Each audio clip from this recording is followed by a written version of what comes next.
Hey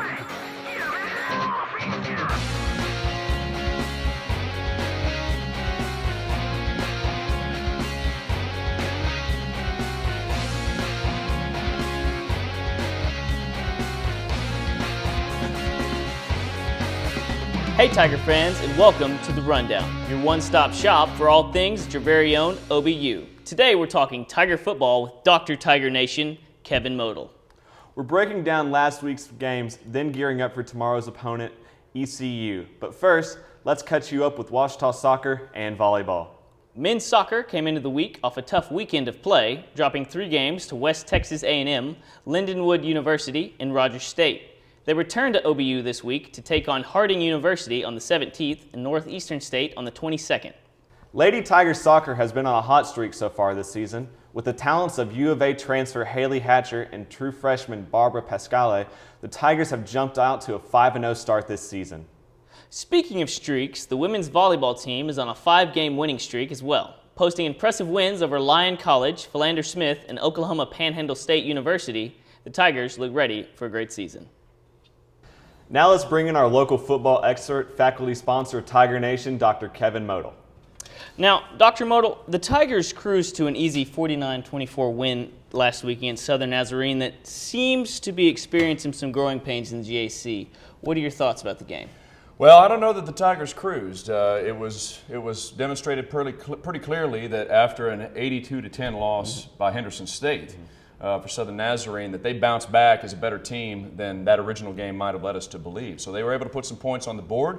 They reminded us that our defense never has the luxury of falling asleep.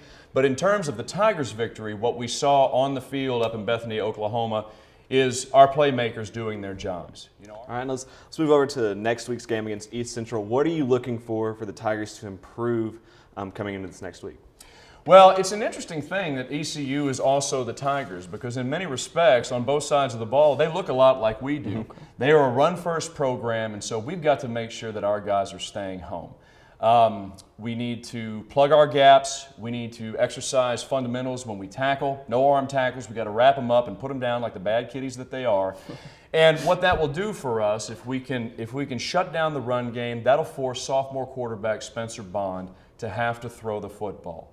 And if we can get pressure on him, get him moving outside of the pocket, Antoine Patterson coming off the end, maybe flush him and force him into an errant throw, then we have an opportunity to move the ball the other direction. This is a program that has turned the ball over 8 times in 2 weeks. We can exploit that to put points on the board. Okay. There you go. So it seems like we're looking at special teams. Laquan Harper, got to lock him down, shut down their run game, and then really push that ball through him on defense, and we should be set this week, right? I completely agree. This is a very winnable game for us. I know Coach Knight and the staff felt like the East Central game got away from us last year when it was a game that we should have taken home as a win. They're looking to make that right this weekend. All right. Well, Dr. Model, since you're your guest this week on the show, we're going to let you kick it over to the round table. Just say our names and sign us on over. Well, this is Ben Klein and Jackson Carter. We're going to throw it now to Intramural Sports. Ladies and gentlemen, welcome back to the intramural section of the Rundown. My name is Mitchell Kelly. Alongside me here is my partner in intramurals, Mr. Tyler Davis. Always a pleasure, Mitch. Absolutely. We're going to keep things rolling with a look at flag football, both in our competitive league and our amateur league. We're going to start with the competitive league today. Tyler, who are we looking at in the competitive league? We're looking at Beta Black, and they're always the team to beat in the upper league, and this year really isn't any different as they are the back-to-back-to-back defending champions. But they did have a little bit of a hiccup in their first game as they lost to Prestige Worldwide. But since then, they've gone on a 3-game winning streak, and things are really looking up for them. Definitely. Beta Black really has been the team to beat. As you said, they've won 3 championships back-to-back-to-back. There's a lot of tradition to be said in that. Last year, their quarterback was Jake Edwards, and actually this year, his little brother, John Edwards, has taken over at the helm as quarterback. But Beta Black doesn't pride themselves on offense. They pride themselves on defense with defensive pass rushers like Jason Harris and Mason Wadley, as well as the Hartman twins, one playing corner, one playing safety. They talk about their lockdown D all the time. But there is only one man that has been on this team for the previous 3 championships and is on the team again this year, and his name is Hollis Landreth.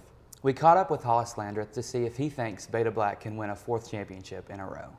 As far as OBU, we obviously want to win another championship and have a 4-peat, but we want to go further than that in the state tournament and then a long regional tournament after that. So we like to compete to win the state tournament and then see what we can do in regionals.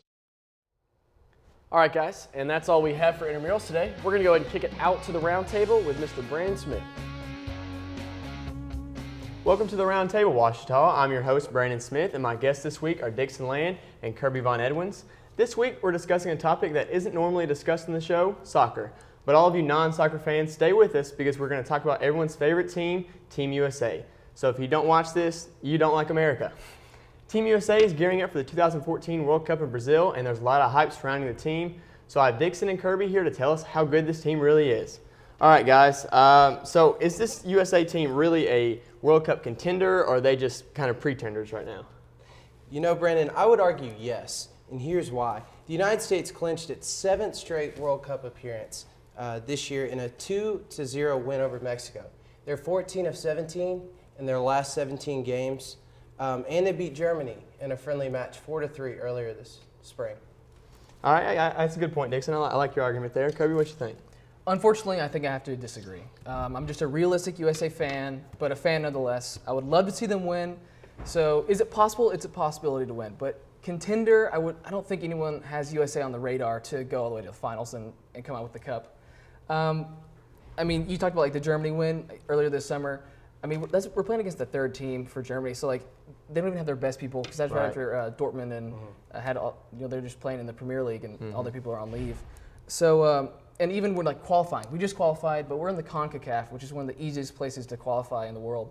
I think if we were in Europe, we'd be struggling to even qualify, and so we'd be having a different discussion at this point. But I'd love to see him win, but I just don't think it's realistic. Right, Kirby. I'm kind of more on your side. I think America has the athleticism, but not really the skill to compete with the European teams and the South American teams like Brazil and Argentina. Right. All right, number 2, let's go with what players on Team USA are going to have to step up and that America really needs to lead the team to victory. Go ahead, Kirby. Well, yeah, I think it's going to come down to my boy Michael Bradley. I think he ties the team together. Honestly, he's been there for forever. His bald head is just amazing. You can't deny it. But he really ties the offense to the defense. And I think when the link isn't there, we struggle because we do play defense a lot when we play good teams, and which will be the World Cup. We're going to be playing good teams, and if we can't link the offense where we can get access to Donovan and Altidore and people like that, I think we're going to struggle a lot. All right, so last one. Will USA ever be a top team in the world? Right now, they're sitting on 13th in the nation. 13th in the world. Excuse me. They sometimes are overrated, sometimes underrated. Will they ever be like in the top 5 maybe? I think it's possible. I think 15, 20 years from now, I think it's a definite possibility. I mean, you look at like what's happening even today. NBC is now showing all the Premier League shows on television, and soccer is growing hugely in the U.S. right now. It's nothing compared to Europe and South America, stuff like that. But we're on our way. And I think in 15 or 20 years, when we have a youth base that we actually value the game, I think that's when we're going to get a good team. I don't think a good team is going to create the fan base. I think we're going to have a fan base, and that's going to create a good team. All right, Dixon? Yeah, I agree with Kirby on this one. Soccer's growing rapidly in the United States, even more so than we've seen in the past. America is the most athletic country in the world, and like Kirby said, there's more soccer on TV these days. There's more fans developing.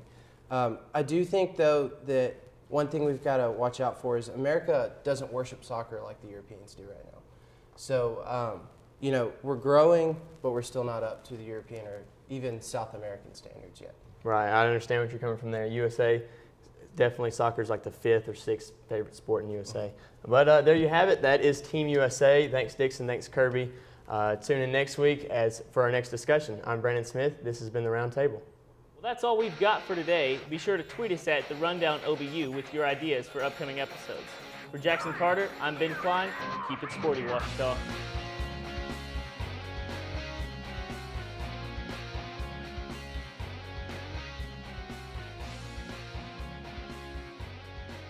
Hi, Tiger fans. Welcome to The Rundown. A one-stop shop for all things sports at our Ouachita. Dang it, I'm gonna do that again. Go to the first camera one there. All right. Texas A&M, Lindenwood University. I'm gonna say it again because I. You got it. You got it. Come on.